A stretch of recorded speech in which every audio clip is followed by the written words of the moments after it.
Bonjour et bienvenue à tous. Imaginez que vous êtes condamné à une prison à perpétuité pour un crime que vous n'avez pas commis.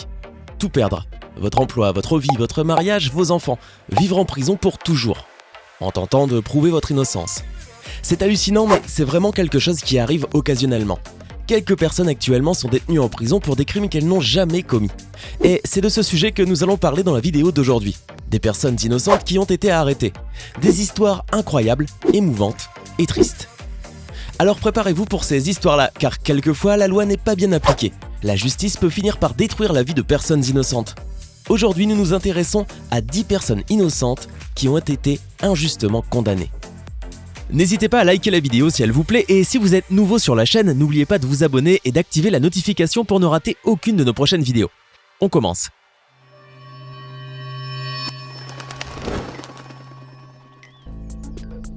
Dr Sam Shepard. Le 4 juillet 1954, Merlyn, l'épouse du Dr Sam, a été frappée à mort dans sa maison dans l'Ohio, aux États-Unis. Le Dr Sam a déclaré qu'il dormait sur le canapé quand il a écouté les cris de sa femme venant de l'étage du dessus. Il est monté et il a vu sa femme par terre, grièvement blessée. Après ce constat, il a dit qu'il a été victime d'un coup très fort sur la tête et il est tombé inconsciemment. Quand il s'est réveillé, il a vu une personne étrange qui avait des cheveux noirs. Dr Sam est parti vers cette personne, mais encore une fois, il s'est pris un coup qui l'a fait tomber inconscient. Ensuite, quand il s'est réveillé pour la deuxième fois, il a appelé un ami qui habitait à proximité et lui a demandé de l'aide. Mais quand la police est arrivée sur place, il a été considéré comme le principal suspect du crime, car les quelques biens qui avaient été volés de la maison ont été retrouvés dans le même jardin de la demeure. Comme si le vol n'était qu'un alibi. La presse a rapidement appris l'information et a tout de suite publié la nouvelle en affirmant que Dr Sam avait tué son épouse. Fake news. Cela a fini par influencer la décision des juges qui, malgré qu'ils n'avaient pas assez de preuves, ont suivi ce que la presse avait dit et ont condamné Dr Sam à la prison à perpétuité pour la mort de son épouse. Après 10 ans en prison, Sam a été libéré une fois que la police avait trouvé une personne, un laveur de vitres, qui avait sur lui une bague de l'épouse de Sam. Il habitait dans le même quartier. Pressé de questions, le laveur de vitres a fini par avouer qu'il avait commis plusieurs vols. Après cela, Sam a été libéré car il n'a pas tué son épouse et n'a pas non plus volé ses biens. Ce n'était pas lui qui avait commis le crime, mais d'après ce que l'on sait, sa vie n'a plus jamais été la même comme elle l'était avant. Il souffrirait depuis de dépression et d'alcoolisme sévère. Thomas Kennedy. Thomas a été accusé par sa propre fille âgée de 11 ans de l'avoir violée plusieurs fois. L'enfant de 11 ans a donc accusé son père d'avoir eu des gestes sexuels inappropriés envers elle. D'après les examens réalisés, il a été constaté que l'enfant avait des traumatismes au niveau de son appareil génital. Thomas a tout nié et a dit qu'il n'avait jamais touché à sa fille, mais il a fini par être condamné à une peine de prison de 15 ans en 2002. 10 ans après, en 2012, il a été libéré. Pourquoi ? Parce que Cassandra, sa fille, a avoué qu'elle avait tout inventé lors de son accusation de viol par son père. Pourquoi ? Parce qu'elle était fâchée avec son père à ce moment-là. Ah non, il y a beaucoup de gens qui font du mal à des enfants, mais ce n'était pas le cas de Thomas. De plus, à l'époque où elle a accusé son père de viol, elle avait des rapports sexuels avec un de ses camarades à l'école. Quelques jours après, elle est partie voir son père et elle a fini par se fâcher avec lui parce qu'il buvait et fumait. Ensuite, elle a décidé de tout inventer et d'accuser son père de viol. Après avoir avoué qu'elle avait menti, la justice a étudié une nouvelle fois le crime, a constaté que la fille avait menti et a donc décidé de libérer Thomas, qui était resté en prison pendant 10 ans pour avoir violé sa fille, alors qu'il ne l'avait jamais touchée. Tammy Marquardt. En mai 1991, Tammy a eu un fils appelé Kenneth. Ce dernier souffrait d'asthme, pneumonie et épilepsie. Il a été hospitalisé plusieurs fois. À l'âge de 2 ans et demi, Kenneth est mort chez lui suite à une attaque.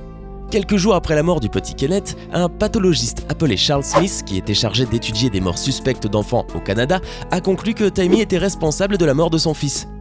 À l'époque, la mère du petit Kenneth avait des problèmes financiers et aussi une relation instable avec le beau-père de Kenneth. Cela a poussé Charles Smith à conclure que Tammy avait probablement quelque chose à voir avec la mort de Kenneth. À l'aide des rapports écrits par le pathologiste, Tammy a été condamnée à la prison à perpétuité. En plus de Kenneth, elle avait aussi 2 autres fils. Et comme elle a été condamnée à la perpétuité, l'État lui a retiré la garde de ses 2 enfants. Presque 20 ans après, seulement en 2013, la Cour suprême du Canada a annoncé qu'elle n'avait pas de preuves suffisantes qui indiquaient que Tammy ait tué son propre fils. La Cour suprême du Canada a donc décidé de retirer les accusations contre Tammy.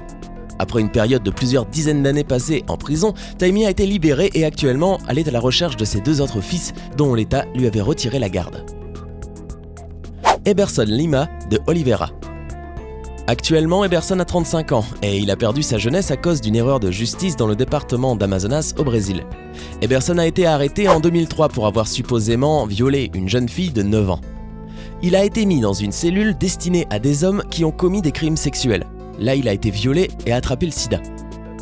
Dans cette histoire, le pire est que cet homme a été injustement jugé et condamné. Les responsables chargés du procès n'ont pas bien étudié son cas et ont condamné Eberson à de la prison. Et cela n'a été découvert qu'au moment où une avocate est venue à la prison pour discuter du procès avec lui. L'avocate a cru à ce qu'il a dit et a fait toutes les démarches pour rouvrir l'enquête. Ensuite, ils ont découvert toute la vérité. Vous vous souvenez que je vous ai dit qu'il avait violé une petite fille ? Le père de la victime aurait accusé Eberson car ils avaient eu un conflit. La suite de l'enquête a permis de trouver un nouveau responsable pour le crime commis. Actuellement, Eberson lutte toujours pour avoir droit à une indemnisation. Angela Kennings. Angela Kennings a été condamnée à la prison à perpétuité au Royaume-Uni en 2002. Cette femme a été accusée d'avoir étranglé ses 2 fils. C'est ce que la justice l'a accusée d'avoir fait, mais dans ce cas, ça ne s'est pas déroulé de cette manière. Angela a perdu ses 2 fils quand ils avaient moins de 2 ans. Le premier est mort en 1989 et le deuxième en 1991. La justice n'a pas bien conduit les enquêtes sur le motif de la mort de ces 2 nourrissons et a fini par accuser Angela pour ce qu'il s'était passé. Quelques années plus tard, une nouvelle enquête a été faite et il a été découvert que les enfants d'Angela avaient été victimes de ce que l'on appelle le syndrome de la mort subite du nourrisson. Et que ces nourrissons étaient morts à cause de cela et non parce qu'Angela les aurait tués. Après cela, la condamnation d'Angela a été annulée. Vous arrivez à imaginer que vous êtes condamné pour la mort de vos fils alors que vos fils sont morts sans que vous n'y puissiez rien ? Et ensuite, vous êtes placé en prison, vous avez perdu vos fils et vous allez encore perdre votre vie. Rubin Hurricane Carter. Né au New Jersey en 1937, Rubin Hurricane a été boxeur professionnel entre 1961 et 1966. Mais il est aussi resté connu pour un autre motif.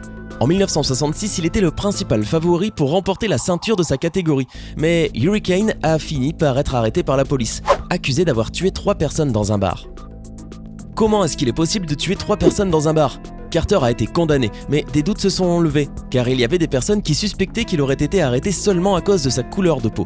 Hurricane a été en prison pendant presque 20 ans. Il a été libéré suite à la décision d'annuler sa peine. Bob Dylan a fait une musique appelée Hurricane et Denzel Washington a déjà sorti un film avec le même nom. Ces 2 œuvres ont été basées sur cette histoire. Aucune preuve montrant que Carter a été le responsable pour le crime n'a été trouvée. Carter a alors été libéré presque 20 ans après. Les frères Mickelberg. À Perth, en Australie, il y avait 3 frères pilotes et pêcheurs. Ces 3 frères ont été accusés de participer à la fraude de Perth Mint.